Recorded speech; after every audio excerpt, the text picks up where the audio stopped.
अस्सलाम वालेकुम नाजरीन, प्रोग्राम ग्राउंड जीरो के साथ मैं हूं शिफा यूसुफजई।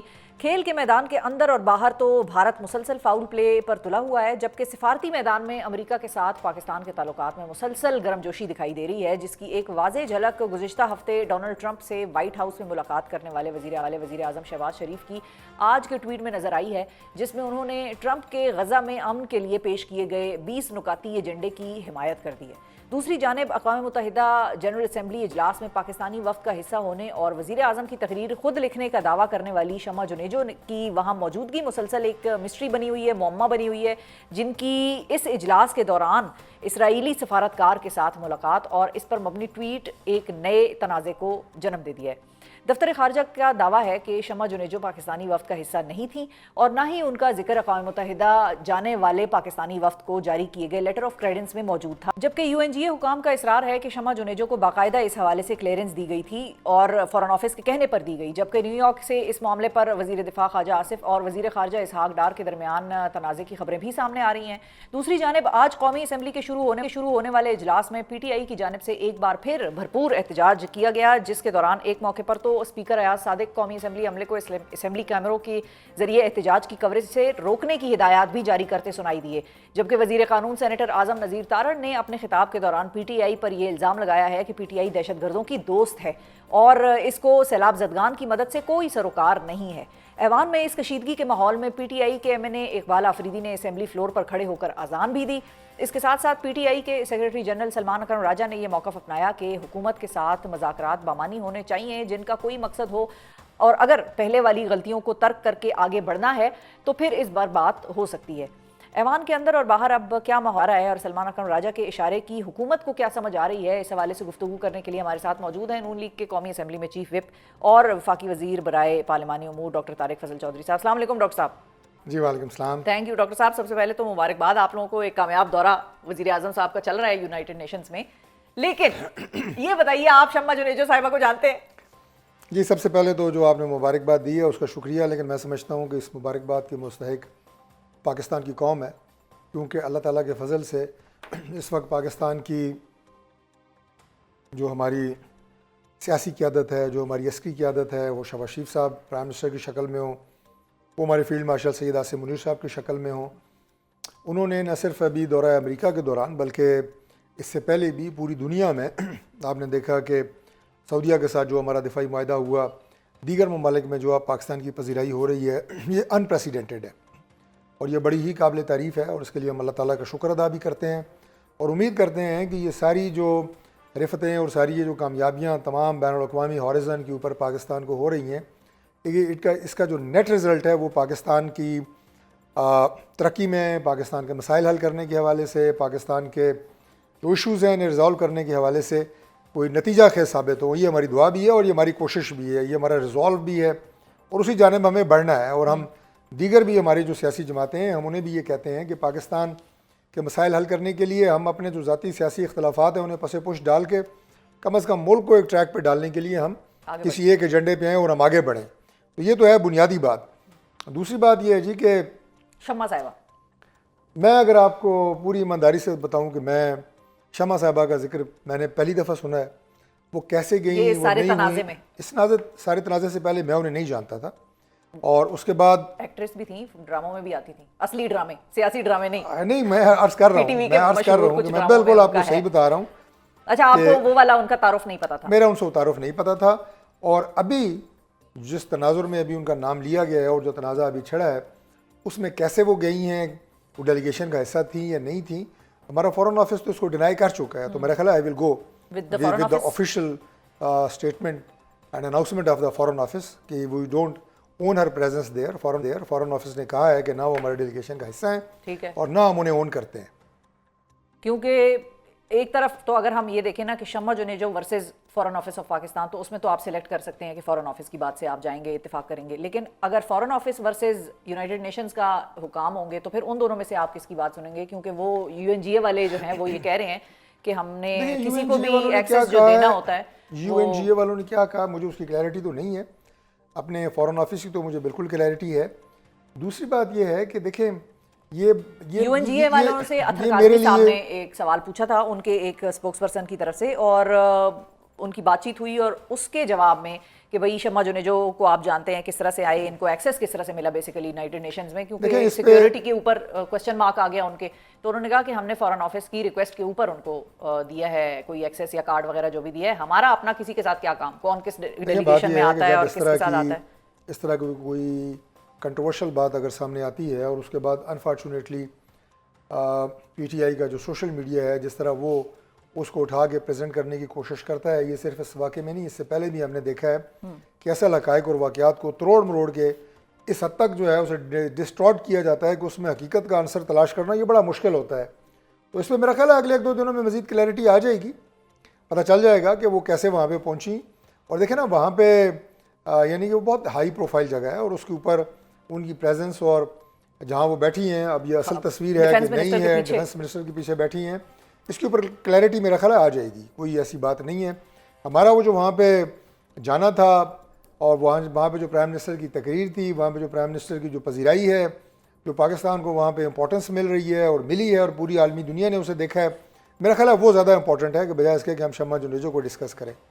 लेकिन वो क्योंकि खामखा की एक कंट्रोवर्सी बन गई ना, ख्वाजा साहब ने एक स्टेटमेंट, अच्छा उसके बाद एक और खबर आ गई, उसके बाद तलखी की खबर आ गई कि ख्वाजा आसिफ साहब और इसहाक डार साहब के दरमियान कोई तलखियां हो गई हैं, शायद ज़बानी तल्ख कलामी हो गई है, ये कोई खबर है इसमें हकीकत या आप तक ये नहीं पहुंची? नहीं, हमारे तक और पार्टी में ऐसी कोई खबर नहीं है, ये भी सोशल मीडिया की ही एक इख्तरा है।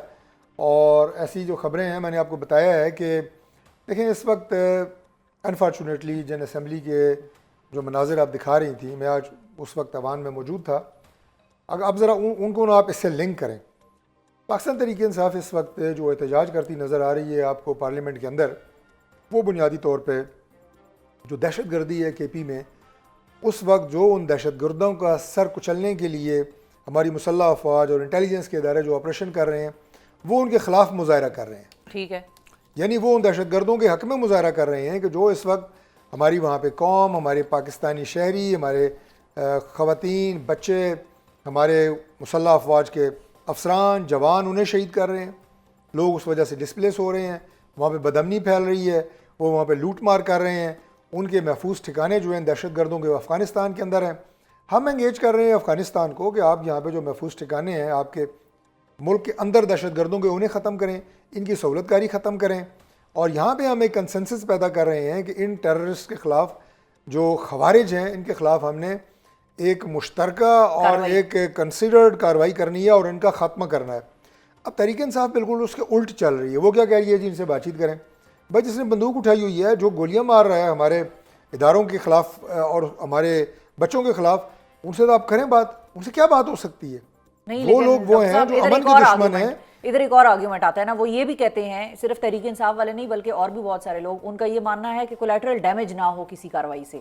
अब अगर हमारे अपने शहरी भी मर रहे हैं और दहशतगर्द भी मर रहे हैं तो क्या हम अपनी शहरियों की जान जाने देंगे? बिल्कुल नहीं जाने देंगे। और अगर हम किसी दहशतगर्दों के खिलाफ कार्रवाई का असल मकसद ही ये है कि कोई जाने ना जाए, हम अपनी, ना हमारे जवानों की, ना हमारे बिल्कुल हम अपने जो सिक्योरिटी इदारे हैं उनके अफसरान और जवानों की भी जाने बचाएं। खामखा क्यों हम अपनी जो है इन जवानों की जाने और हमारे जो वहाँ पे लोकल आबादी है उनकी भी जाने बचाएं। आप ये बताएं हमारी सिक्योरिटी जो वहाँ पे मौजूद है इस वक्त, सिक्योरिटी इदारे वो अपनी शहरियों की जाने बचाने के लिए अपनी जानों को नजराने दे रहे हैं, उनको प्रोटेक्ट कर रहे हैं PTI। अब एक और बात मैं आपको बताऊं कि PTI ये जो आप लॉ मिनिस्टर की तकरीर दिखा रहे थे, बुनियादी तौर पे दहशतगर्दों की इनडायरेक्टली अगर आप देखें तो ये सहूलतकारी होगी। PTI कर रही है ना। आप असेंबली में उनके हक में आप दहशतगर्दों के हक में नारे मार रहे हैं, मुसल्लह अफवाज के खिलाफ आप नारे मार रहे हैं, तो सहूलतकारी आप किसकी कर रहे हैं? इंडियन नैरेटिव को आप फ़रोग़ दे रहे हैं। नंबर 2 बात यह है कि जो लोग रियासत के ख़िलाफ़ हथियार उठाए हुए हैं आप उनके साथ खड़े हैं, आप रियासत के ख़िलाफ़ खड़े हैं। तो ये बात जो है ना, ये जो अभी मैं ये शम्मा जुनेजो वाली बात आप कर रही थी, मैंने कहा उसको उससे लिंक करें। अब जो लोग रियासत मुखालिफ हैं उन्हें पाकिस्तान की जो वहाँ पे कामयाबी है वो नज़र नहीं आ रही, शम्मा जुनेजो नज़र आ रही है। उन्हें ये नजर नहीं आ रहा कि पाकिस्तान को मेरे पीछे जो खातून बैठी है मैं उसको नहीं जानता। मैं उसकी नहीं बात कर रहा, मैं सिर्फ ये अर्ज कर रहा हूँ कि कंपैरिजन करना है ना, कि मेरे लिए ये इंपॉर्टेंट है कि मेरे मुल्क को वहाँ इज्जत मिली है। PTI को तो डॉक्टर साहब पता ही नहीं था, लेकिन वहाँ पे आपको शम्मा जुनेजो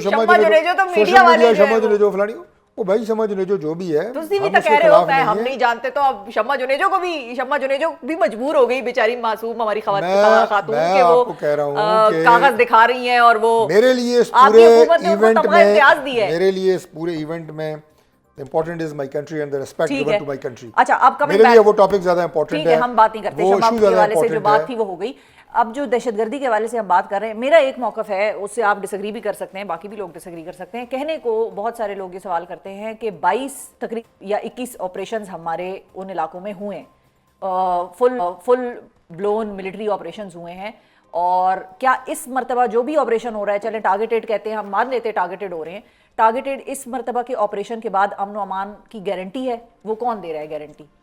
और फिर कोई और ऑपरेशन नहीं होगा इसकी गारंटी नहीं हो सकती ना गारंटी। पहली बात तो ये है शिफा, आपका ताल्लुक खुद केपी से है, कोई नया ऑपरेशन वहाँ पे लॉन्च नहीं किया गया मिलिट्री का जो आप ये कहें कि ये इलाका बड़ा पुरअमन था और यहाँ पे नया मिलिट्री ऑपरेशन लॉन्च किया गया है।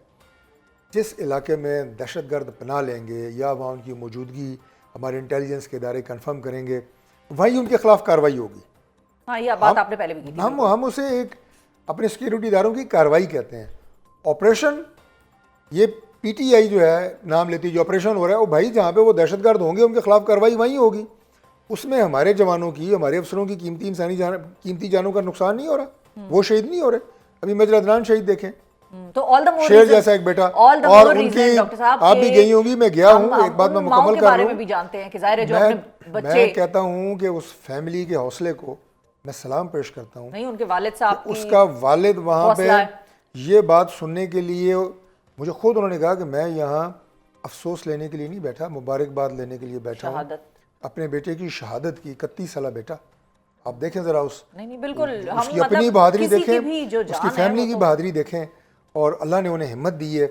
ये लोग वहाँ आप जाने दे रहे हैं, ये लोग लड़ रहे हैं दहशतगर्दों के खिलाफ, तो इन दहशतगर्दों के लिए इतनी सी भी जो हमदर्दी का इजहार करेगा, वो तो रियासत मुखालिफ बयानिया है, वो तो इंडिया के बयानिया की सपोर्ट कर रहा है। दहशतगर्दों के लिए हमदर्दी है, हमदर्दी इन्हीं लोगों के लिए। मेजर अदनान कोई और ना बने, किसी और का बेटा ना बने मेजर अदनान, किसी और के घर में जनाजा ना उठे। देखिए बिल्कुल ये बात ठीक है, लेकिन इसी वजह से डॉक्टर साहब ऑल द मोर वो रीजन कि अफगानिस्तान के साथ एंगेज करना है, बातचीत करनी होगी हमें। हमने अफगानिस्तान के क्योंकि साथ सीज फायर के मामला हमने भारत के साथ भी किए हुए हैं ना, एक दफ़ा नहीं किया, कई दफ़ा किया है। हमारे वज़ीर ख़ारजा वहाँ पे गए हैं। मैं तरतीब से आपको तमाम वाक़यात बता सकता हूँ कि अफगानिस्तान के साथ हमारी एंगेजमेंट जो है वो कितनी पॉजिटिव है। अच्छा, मेरा मतलब है कि देखें, पहले हम वहाँ पे चार्ज डी अफेयर होते थे, जो सेकंड एम्बेसडर होते हैं, हमने वो लेवल रेस करके प्रॉपर एम्बेसडर वहाँ पे अपॉइंट किया, उन्होंने अपने सफ़ीर यहाँ पे भेजे। उसके बाद जो हमारे दीगर इस्लामी ममालिक के साथ रबते हैं, जो अफ़गानिस्तान साथ के भी रबते में हैं, हम वो डायरेक्ट इनडायरेक्ट तमाम चैनल चला रहे हैं। हम कब ये चाहते हैं कि हमारे पड़ोस में एक मुल्क बैठा हुआ है और हमारे उससे ताल्लुकात ख़राब हों। बॉर्डर हमारा 2000 किलोमीटर है, फेंस्ड है, लेकिन वो फेंस काटी जा सकती है, दरअंदाजी होती है, फेंस काटते हैं, अंदर आ जाते हैं, यहाँ कार्रवाइयाँ करते हैं, फिर वापस चले जाते हैं। हमें नहीं पता इस बात का, एक एक उनकी कार्रवाई का, एक एक रूट का सारा इंटेलिजेंस के इदारों को पता है। तो हम अगर वहाँ पे इदारे, हमारे जो सिक्योरिटी के इदारे बैठे हैं या कार्रवाइयाँ कर रहे हैं, वो क़याम अमन के लिए कर रहे हैं। वो कब ये चाहते हैं कि वहाँ पर टेंशन ज़्यादा हो। लेकिन ये जो लोग हैं वहाँ पे, कोई जो खवारिज है, ये आपका क्या ख्याल है, कोई इस्लाम के लिए वहाँ कार्रवाइयाँ कर रहे हैं? किसी का मजहब से कोई ताल्लुक ही नहीं है इनका। ये सारा वहाँ पे स्मगलिंग है, लूट मार है, उनके अपने ज़ाती फ़ायदे हैं, पाकिस्तान के खिलाफ एजेंडे हैं, इंडिया स्पॉन्सर्ड प्रॉक्सीज़ हैं। इंडिया मार्का हक में मार खाने के बाद अब वो अपनी प्रॉक्सीज़ के ज़रिए पाकिस्तान के केपी में, बलूचिस्तान में DLA के ज़रिए वो सपोर्ट कर रहा है। अभी तो उनको क्रिकेट के मैदान में ये एक्सप्रेशन की समझ नहीं आ रही है। ये क्रिकेट के मैदान में पहली दफ़ा ऐसा हुआ है बैनुल-अक़वामी सतह के ऊपर कि किसी मुल्क ने इस भौंडे तरीके से खेल के मैदान में सियासत को इन्वॉल्व किया हो, उस पर इतना एक्सपोज हुआ हो, उसके जहन का छोटापन जो है वो यहाँ पे नज़र आया है। यानी entirely it's again the sportsman spirit. तो इंडिया जो है वो मार्का हक में भी ख्वार हुआ है, बेइज्जत हुआ है, और ये खेल के मैदान में भी मैच जीत जाना, मैच में वो हार और जीत जो होती है, ये कोई इज्जत बेइज्जती नहीं होती। बेइज्जती वो है जो उनका रवैया रहा है तीनों मैचों में, और उसके बाद एंड पे उन्होंने ट्रॉफी भी नहीं ली, और उसके बाद जनाब एक्टिंग करके हवा में जो है वो ऐसे कर रहे हैं जैसे ट्रॉफी उछाल रहे हैं, तो वो तो बिल्कुल मस्खरे लग रहे हैं। अच्छा, ये बताइए, अब अख्ताम की तरफ हम चल रहे हैं। डॉक्टर साहब, सलमान साहब ये कहते हैं कि अगर मायने खेज मज़ाकरात हों, बातचीत हो, और माजी की गलतियाँ ना दोहराई जाएं, तो फिर उसके ऊपर सोचा जा सकता है। इसके ऊपर आपका क्या टेक है? देखें जी, बात यह है कि पाकिस्तान जिन चैलेंजेस से और जिन मराहल से गुजर रहा है, पाकिस्तान आगे बढ़ रहा है, पाकिस्तान ने तरक्की करनी है। पाकिस्तान के पास जो विंडो ऑफ अपॉर्चुनिटी पैदा हुई है उसमें इंशाल्लाह ताला हमने इससे फ़ायदा उठाना है। और जो सलमान अकबर राजा साहब ने जो बात की है, आए इसमें अपना हिस्सा डालें। बातचीत पाकिस्तान की 5-6 चीज़ें हैं।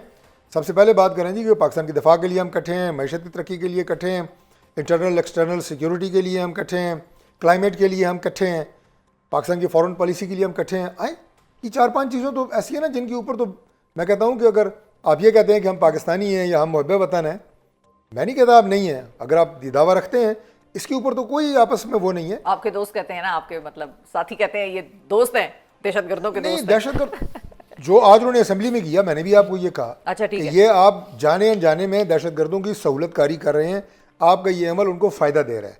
पाकिस्तान की अवाम के अंदर आप गलतफहमी पैदा कर रहे हैं कि वहाँ पे वो मिलिट्री ऑपरेशन हो रहा है, कतई नहीं। उनके खिलाफ कार्रवाई करना वो कोई भी रियासत होगी वो करेगी। वो रियासत के खिलाफ लड़ रहे हैं, वो रियासत को कमज़ोर करना चाहते हैं, और आप अगर उनका साथ देंगे तो आप भी रियासत को कमज़ोर करना चाहते हैं।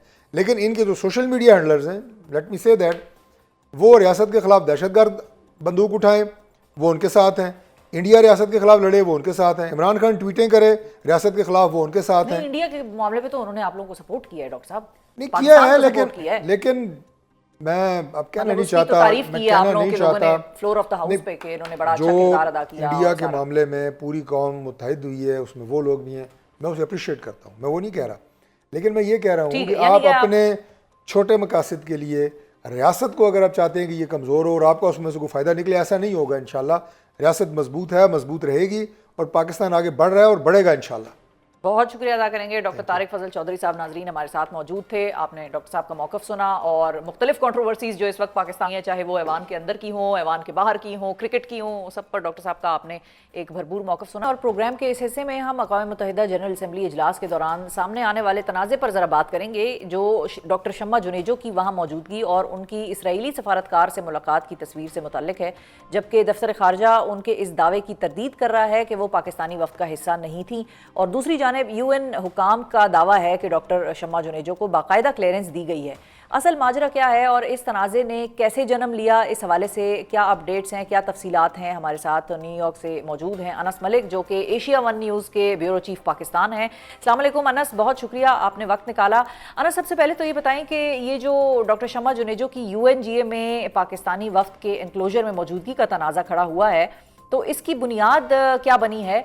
जबकि दफ्तर खारजा तो ये कह रहा है कि उनका नाम तो मंजूर शुदा लेटर ऑफ क्रेडेंस में था ही नहीं, और दूसरी तरफ UNGA हुकाम ये कंफर्म कर रहे हैं कि शम्मा जुनेजो को बाकायदा क्लियरेंस दी गई थी। असल कहानी है क्या और गलत बयानी कौन कर रहा है, आप कुछ बता सकते हैं?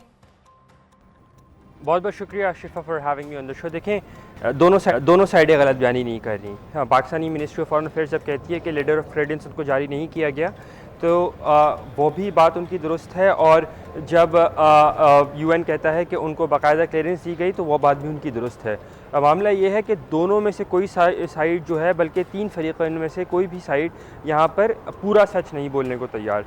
जब शम्मा जुनेजो को डेलीगेट पास दिया गया, तो लेटर ऑफ क्रेडेंस की ज़रूरत इसलिए ज़रूरत नहीं होती कि लेटर ऑफ क्रेडेंस उन्हीं के लिए लिखा जाता है जो अक़वाम मुत्तहिदा की सिक्योरिटी काउंसिल या किसी फोरम पर बोल रहे होते हैं। वो तो सिर्फ एक डेलीगेट थी, तो इसलिए उनको लेटर ऑफ क्रेडेंस जारी करने की दफ्तर ख़ारजा की जानिब से कोई ज़रूरत नहीं होती। अच्छा, तो फिर हम ये तो नहीं कह सकते अनस के दफ्तर खारजा का मौक़िफ़ गलत है या फलाने का मौक़िफ़ गलत है, लेकिन मैं जो आपसे पूछ सकती हूँ फिर वो मैं ये पूछ सकती हूँ कि शम्मा जुनेजो अगर दुरुस्त कह रही हैं कि उन्हें न सिर्फ वज़ीर आज़म शहबाज शरीफ की तकरीर लिखने का टास्क मिला हुआ है ऑफिशियली बाकायदा तौर पर, बल्कि वो पाकिस्तानी वफ़द का भी हिस्सा थी, तो फिर ये फ़ॉरेन ऑफिस के लिए कोई बड़ी एम्बेरसमेंट किस्म की सिचुएशन नहीं बन गई है जो तनाज़ा खड़ा हो गया? It shouldn't have been an issue. देखिए, जैसे मैंने आपको बताया कि दफ्तर ख़ारजा का मौक़िफ़ गलत नहीं है, लेटर ऑफ क्रेडेंस की ज़रूरत नहीं थी, लेकिन यहाँ पर शम्मा जुनेजो भी पूरी बात सही से नहीं बोल रही। वो बिल्कुल पाकिस्तानी वफ़द का हिस्सा ज़रूर थी, लेकिन वो वज़ीर आज़म शहबाज शरीफ की कम अज़ कम अक़वाम मुत्तहिदा के लिए लिखी जाने वाली लिखने वाली तकरीर की टीम का हिस्सा नहीं थी। ये बात मैं आपको बड़े वसूख से कह सकता हूँ कि वो उन्होंने बाजी में कोई तकारीर लिखी होंगी, लेकिन वो कम अज़ कम इस स्पीच कमेटी के अंदर जो है वो इसका हिस्सा नहीं थी। उसमें 2 वज़रा और चंद लोग शामिल थे जिनके नाम हम नहीं बता सकते, लेकिन मैं ये बात बड़े वसूख से आपको बता सकता हूँ कि शम्मा जुनेजो अक़वाम मुत्तहिदा में सिक्योरिटी काउंसिल और अक़वाम मुत्तहिदा में जो वज़ीर आज़म का ख़िताब है उसको लिखने वाली टीम का हिस्सा नहीं थी।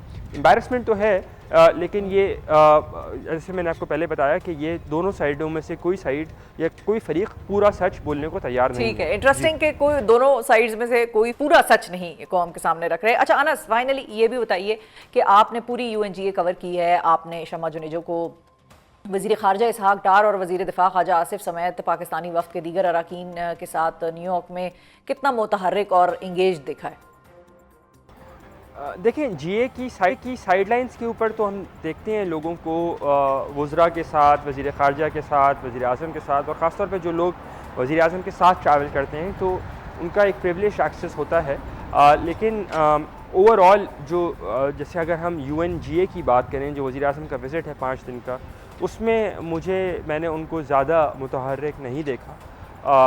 चंद मासिवाय चंद मुलाकातों के, बल्कि एक ही मुलाकात मुझे जहाँ तक याद पड़ती है उसमें वो बैठी हुई थी, और ये उसके अलावा ये एक मीटिंग। लेकिन लार्जली स्पीकिंग इशू ये नहीं है। इशू यहाँ पे आ जाता है कि ऐसे कितने ही लोग होते हैं जो कि हमने पिछले हुक्मरानों में भी देखा, चाहे वो पिछली हुकूमत थी या शहबाज शरीफ साहब की हुकूमत हो या किसी और की हुकूमत हो, जिनको इस तरह का प्रिविलेज्ड एक्सेस दिया जाता है और फिर वो बात का बतंगड़ बना के उस प्रिविलेज्ड एक्सेस को अब्यूज़ करते हैं और या उसकी कंट्रोवर्सी क्रिएट करते हैं।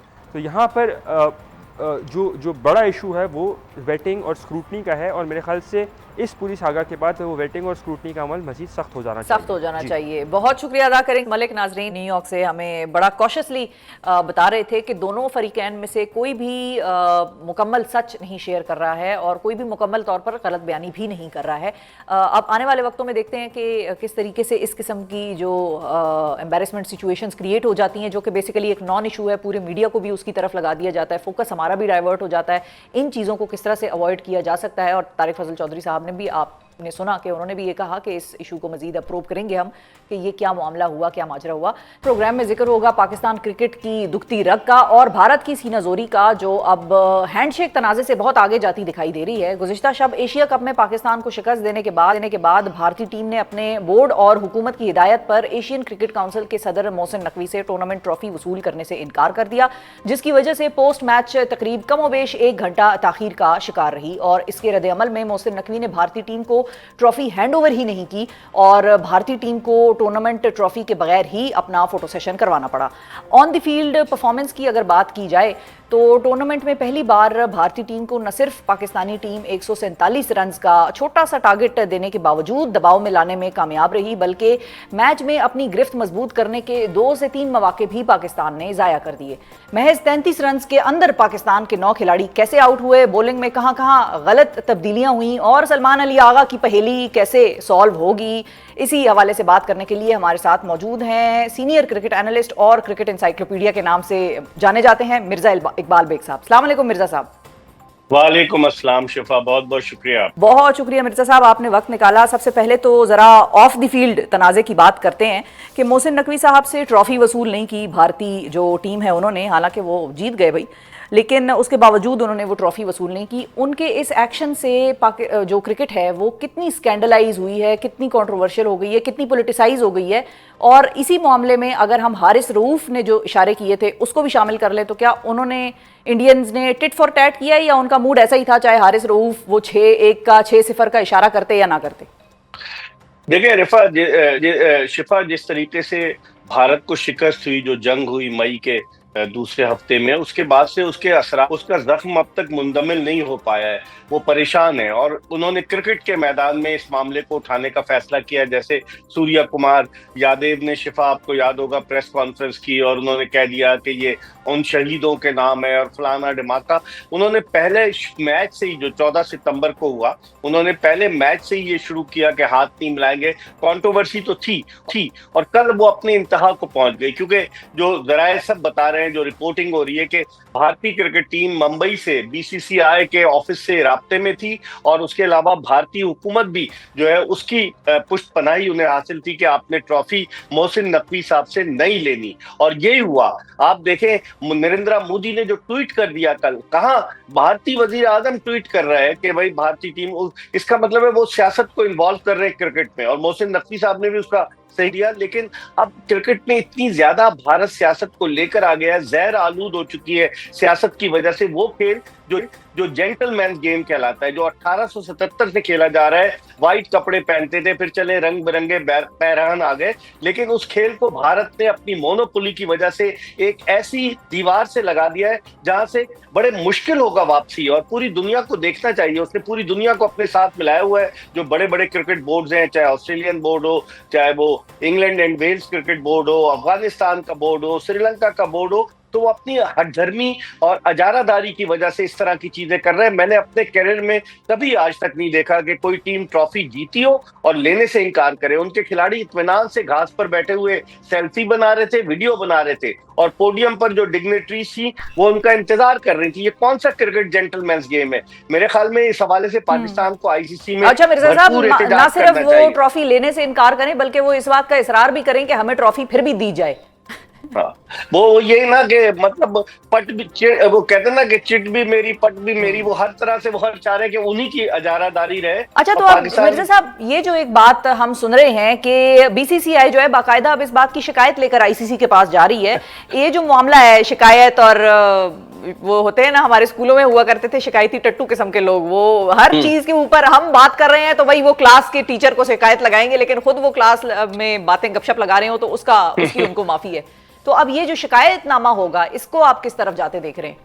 आपने बड़ा सही लफ्ज इस्तेमाल किया, शिकायती टट्टू। वाकई में भारतीय जो है वो इसी तरह के होकर रह गए, और उसकी वजह ये कि एक तो वो खुद गलती कर रहे हैं, और दूसरे वो जाकर के किसके पास शिकायत लेकर जाएंगे? जो आईसीसी है वो कौन है? इंडियन क्रिकेट काउंसिल है ना।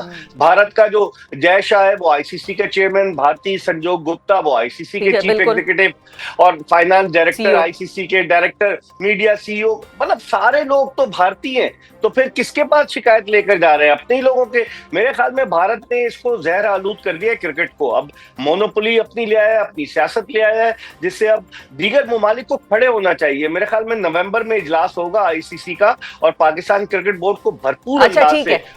बिल्कुल सही है। अच्छा मिर्जा साहब, अब हमने ऑफ द फील्ड बात तो कर ली, अब जरा ऑन द फील्ड की बात कर लें।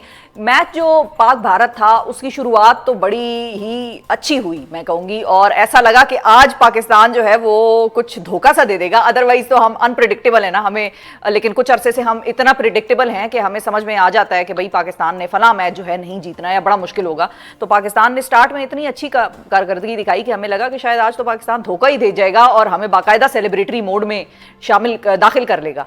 अब दोनों हमारे जो ओपनर्स थे उनके अलावा पावर मिडिल और लोअर मिडिल ऑर्डर सिर्फ 33 रन पर सिमट गया, जबकि 113 के स्कोर पर पाकिस्तान का सिर्फ एक आउट था। ये क्यों और कैसे हो गया? और क्या हमारे बल्लेबाज भारतीय स्पिनर्स को खेलना भूल गए हैं या प्रेशर में आ जाते हैं? देखें, पाकिस्तान की टीम शिफा अनप्रिडिक्टेबल टीम है, कभी खुशी देती है, कभी गम देती है, कुछ पता नहीं होता इस टीम का। कल तो हम इतने खुश हो रहे थे आप समेत कि भाई अब पाकिस्तान ने 113 कर लिए, एक खिलाड़ी आउट है, 190 200 तक जाएंगे। उसके बाद 146 पे आउट होने के बावजूद हमने 20 रन पर उनके 3 टॉप के प्लेयर अभिषेक शर्मा, सूर्य कुमार यादव और शुभमन गिल को आउट कर लिया। तो हम समझ रहे थे कि अब हम आ जाएंगे, लेकिन फिर गलतियां, और दरअसल टीम का सिलेक्शन प्रॉपर नहीं था, सिलेक्शन कमेटी का कोई सरबराह नहीं है। आप दिलचस्प बात देखें, अकाउंटेबिलिटी किसी की होगी? जो कोई सरबराह होगा वो जिम्मेदारी कबूल करेगा। कोई सिलेक्शन कमेटी का सरबराह नहीं है। आकिब जावेद गैर एलानिया चीफ सिलेक्टर है, और सिलेक्शन कमेटी में अजहर अली, असद शफीक और अलीम डार शामिल है। तो पाकिस्तान का टीम का सिलेक्शन प्रॉपर नहीं था, और फिर सबसे बढ़कर हमारा कप्तान, जिसकी 11 रुकनी टीम में जगह नहीं बनती और वो कप्तानी कर रहा है, वो भी इतना खौफजदा है कि वो बॉलिंग ही नहीं करने आया। जब भारत के 2 left handed batsman Tilak Varma और शिवम डुबे बैटिंग कर रहे थे तो ऑफ स्पिनर की जरूरत होती है। फिर सबसे बढ़कर उसने मोहम्मद नवाज से सिर्फ 1 ओवर कराया। आप अंदाजा लगाएं, ये वही मोहम्मद नवाज है जिसने आपको 3 मुल्की क्रिकेट सीरीज जितवाई थी जब अफगानिस्तान को हमने फाइनल में हराया था। इस पूरे टूर्नामेंट में सलमान अली आगा ने मोहम्मद नवाज से सिर्फ 12 ओवर्स कराए, कल 1 ओवर कराया। और आप अंदाजा लगाएं, जो आपका मेन बॉलर है, आपका हेड कोच कहता है कि हमारा ये दुनिया का बेहतरीन बॉलर है, आप उससे बॉलिंग नहीं करा रहे, तो इससे उनका वैसे मिर्जा साहब आर्गुमेंट ये है कि दोनों लेफ्टीज जो हैं वो बैटिंग कर रहे थे, और वो खुद नवाज भी लेफ्टी हैं, तो इसलिए मैच वो खुद क्यों वो खुद क्यों नहीं करने बॉलिंग के लिए आए? ऑफ स्पिनर जो है वो लेफ्ट हैंडेड बैट्समैनों के लिए तो मुश्किलात पैदा करता है। चले लेफ्टी आउट हो गए थे बीच में, पहले कहीं नहीं इस्तेमाल किया। हुसैन तलत जो मैन ऑफ द मैच हुआ बांग्लादेश के खिलाफ, उससे आपने बॉलिंग नहीं कराई। आपने फहीम अशरफ से 3 ओवर्स ऑन अ ट्रॉट करा दिया, हालांकि 2 ओवर्स कराते। बहुत सारी गलतियां की हैं कप्तान ने आपके, और ये कप्तान इस टीम में डिजर्व नहीं करते। 11 रुकनी टीम में उनकी वजह से पूरा बैटिंग ऑर्डर डिस्टर्ब हो गया है, उनकी वजह से टीम का कॉम्बिनेशन इतना अच्छा नहीं रहा। कौन लेकर आया इसको कप्तान? लास्ट ईयर नवंबर में सलमान अली आगा ने अपना T20 डेब्यू किया और पाकिस्तान के कप्तान बन गए। म्यूजिकल चेयर का गेम जारी है शिफा पाकिस्तानी टीम में कप्तान का। कभी शाहीन आफरीदी, उसके बाद बन जाते हैं बाबर आजम, उसके बाद बन जाते हैं मोहम्मद रिजवान, उसके बाद बन जाते हैं सलमान अली आगा। तो ये म्यूजिकल चेयर का गेम तब खत्म होगा, और फिर 4 महीने बाद T20 वर्ल्ड कप होने वाला है फरवरी में भारत अच्छा, और वैसे श्रीलंका। इसी वाले से मैं आपसे सवाल पूछ लेती हूँ मिर्जा साहब के सलमान आगा ने रन्स बनाए हैं टोटल 60, तो ये अब आपको 72 रन 72 हाँ, जी, तो अब ये जो 72 रन वाला कप्तान है, ये आपको आगे कंटिन्यू करता नजर आ रहा है, आपको लगता है कि बस घर ही जाएंगे? बज़ाहिर तो मुझे लगता है कि अब इनकी जो है ना वो इनको फारिग किया जाएगा, बज़ाहिर यही लग रहा है। लेकिन ये अलग बात है, ये पाकिस्तान है, आपको पता है, यहाँ कहीं भी किसी की भी बड़ी पर्ची आ जाए तो और देन हुज नेक्स्ट? अगर मिर्जा साहब अगर ये घर जा रहे हैं तो फिर बासित साहब तो कह रहे हैं, बासित अली साहब तो कह रहे हैं कि शाहीन अफरीदी को कप्तान बना दें। आम ओपिनियन यही है, क्योंकि ये बाबर और रिजवान को तो इन्होंने खुद निकाला है ना इस सिलेक्शन कमेटी ने। कैसे उसको कप्तान बना के ले आएगी रिजवान को? हालांकि रिजवान वनडे के व्हाइट बॉल के कप्तान है, लेकिन मुझे ये लग रहा है कि जिस तरीके से शाहीन आफरीदी ने परफॉर्म किया है और जो उसके साथ ज्यादती हुई कि उसको सिर्फ 5 T20 के लिए न्यूजीलैंड कप्तान बनाकर भेजा गया, वहां सीरीज हार गया और उसके बाद उसको फारिग कर दिया गया। तो मेरे ख्याल में इस वक्त, और लाहौर कलंदर्स को भी उसने जितवाया है, इस वक्त सबसे अच्छा कैंडिडेट वही साबित हो सकता है। ठीक है। अच्छा, और मिर्जा साहब ये बताएं, अब बल्कि मैं आपसे एक पहेली पूछती हूँ। वही पहेली ये है कि उस बल्लेबाज का हमने क्या करना है जो इस टूर्नामेंट में 4 दफा मिर्जा साहब 0 पर वो आउट हुए। अब ये नाम बताएं कि वो कौन से हैं। उसने 37 रन स्कोर किए टोटल, साइम अयूब ने, और वो 4 मरतबा इस टूर्नामेंट में 0 पर आउट हुए। और हम तो ये समझे, जिस तरह उन्होंने बैटिंग की थी ना ऑस्ट्रेलिया में, साउथ अफ्रीका में, हम समझे कि पाकिस्तान को एक और लेफ्ट हैंडेड सईद अनवर मिल गया। लेकिन वो बैटिंग छोड़कर, कहते कौवा चला हंस की चाल अपनी भूल गया, वो बैटिंग छोड़कर बॉलर बन गए। और अब हम लोग कह रहे हैं कि पाकिस्तान को सईद अनवर तो नहीं मिला, अलबत्ता सईद अजमल जरूर मिल गया। अब इनका क्या करना है? वैसे इनको अभी रखना है, क्योंकि ये बॉलिंग करके टीम में जगह अपनी बनाने की कोशिश कर रहे हैं, लेकिन इनका जो मेन काम है, इनका जो मेन ऑब्जेक्टिव है, वो पाकिस्तान के लिए रन स्कोर करना है। अब उसको 1 डाउन पोजीशन पर ले आए हैं। पहले फखर 1 डाउन पे आ रहे थे, साइम अयूब नीचे आ गए। कॉन्फिडेंस इनको दें, टैलेंटेड प्लेयर है, आगे जा सकता है, ये कर सकता है पाकिस्तान के लिए। अच्छा, और ये बताइए कि माइक हैसन साहब का हमने क्या करना है, जो ये फॉर्मूला लेकर आए थे कि बहुत सारे, ढेर सारे ऑलराउंडर्स होने चाहिए जो थोड़ी थोड़ी बैटिंग करें, थोड़ी थोड़ी बॉलिंग करें, कोई स्पेशलाइज्ड जिस किसी की फील्ड ना भी हो तो भी चलेगा, और हमें एक हरफन मौला किस्म के लोग चाहिए, बहुत सारे, वो भी ढेर सारे। कल जब कैमरा उनकी तरफ जा रहा था, आपने देखा वो ब्लड प्रेशर के मरीज नजर आ रहे थे, और उनके बरक्स अगर कैमरा गौतम गंभीर पे जा रहा था, वो सुकून के साथ बैठा हुआ था। तो मुझे तो डर लग रहा था कि कहीं ये छलांग ना लगा दे, इतनी टेंशन में थे हमारे कोच, और हाइट पर है वो ड्रेसिंग रूम। लेकिन उनके जो तजर्बात है कि जी इंटेंट हमारी ऐसी होनी चाहिए, मॉडर्न डे क्रिकेट खेलेंगे, ऑलराउंडर्स होंगे, जारहाना अंदाज होगा, वो सारे का सारा धरा रह गया। अब उनकी अकाउंटेबिलिटी कौन करेगा? क्या उनके भी डॉलर्स कम होंगे? हजारों डॉलर्स दे रहे हैं, क्या उनके कुछ कम होंगे? अच्छा मिर्जा साहब, एक आर्ग्यूमेंट है और उसमें जान भी है किसी हद तक कि हमने तो भाई देखें फाइनल खेला, भारत के खिलाफ खेला, शुरू में भारत को हमने बड़ा टफ टाइम भी दिया, बड़ा एक डिजर्विंग किस्म का हमने एक फाइट की, और उसके बाद हम बेसिकली लड़ के हारे। तो ये जो आर्ग्यूमेंट है, ये माइक हैसन को, सलमान अली आगा को बचा नहीं जाएगा? नहीं, देखे किन टीमों से आप जीते ना, आपने बड़ी मुश्किल से जीते। आप श्रीलंका के खिलाफ 80 पे 5 आउट हो गए थे। आप बड़ी मुश्किल से जीते बांग्लादेश के खिलाफ, जिससे आप 11 रन से फतह आपने हासिल की। तो आपने कौन सी कोई गैर मामूली कारकर्दगी दिखा दी? ये टीमें तो पाकिस्तान से रैंकिंग में नीचे हैं। अगर आप किसी टफ टीम को हराते तो फिर बात थी ना। तो ये आर्गुमेंट इतना सही नहीं है, और हमें तो लाले पड़ सकते हैं आइंदा के लिए, क्योंकि हमारी टीम जो है 7वें 8वें नंबर पर आ गई T20 की आलमी रैंकिंग में। तो वो टीम जिसने रूल किया T20 क्रिकेट में, सरफराज अहमद कप्तान थे, हमने 2009 में यूनुस खान की कप्तानी में T20 वर्ल्ड कप जीता, इतने सारे T20 वर्ल्ड कप के सेमीफाइनल सेमीफाइनल, फाइनल तक पहुंचे, अब ये हाल हो गया उस टीम का। तो इसके लिए सोचना पड़ेगा अरबाब इख्तियार को कि इस टीम को कैसे सेट किया जाए। अच्छा मिर्जा साहब, फाइनली जाते जाते ये बताइए कि अब साउथ अफ्रीका ने आना है पाकिस्तान टेस्ट खेलने के लिए, टेस्ट सीरीज हैं, उसके बाद फिर व्हाइट बॉल क्रिकेट भी खेली जाएगी, उसमें आप क्या देख रहे हैं, क्या होता नजर आ रहा है आपको? आप सर्जन का पूछेंगी तो बड़ा मैं एहतियात के साथ उसका जवाब दूंगा कि सर्जन तब्दील होता है कि नहीं होता, लेकिन जो क्रिकेट के हालात है उन हालात में तो पाकिस्तान क्रिकेट बिल्कुल एक ऐसी गहरी खाई में जा गिरी है जहां से निकलना मुश्किल हो जाएगा। शिफा, हफ्ते 13 दिन के बाद पहला टेस्ट मैच 12 अक्टूबर से शुरू हो रहा है। कहीं ये ना हाँ, कहीं ये ना हो कि हम सारे गम भुलाकर उधर लग जाएं और फिर वही लोग पुरानी तनख्वाह पर काम करने लग जाएं। बहुत शुक्रिया अदा करेंगे मिर्जा इकबाल बेग साहब। नाजरीन हमारे साथ मौजूद थे। बड़ा कैंडिड हमेशा डिस्कशन होती है मिर्जा, और आपने देखा कि वो भी उतने ही दुखी हैं, लेकिन मेरा ख्याल है मिर्जा साहब को पिछले कुछ अरसे से आदत हो गई है ये दुख झेलने की। हमारे लिए, कौम के लिए यकीनी तौर पे ये जरा एक मुश्किल मरहला है जो कि हजम करना एक यकीनी तौर पर डाइजेशन की गोलियों के साथ खाना होता है। अब देखना होता है मैच पाकिस्तान का, लेकिन अल्लाह खैर करे, उम्मीद पे दुनिया कायम है। इसी एक आखिरी नोट के साथ आज के प्रोग्राम से मैं चाहूंगी आपसे इजाजत। अपना बहुत ख्याल रखिए, हमें और पाकिस्तान को और पाकिस्तान की क्रिकेट टीम को दुआओं में याद रखिए। अल्लाह हाफिज।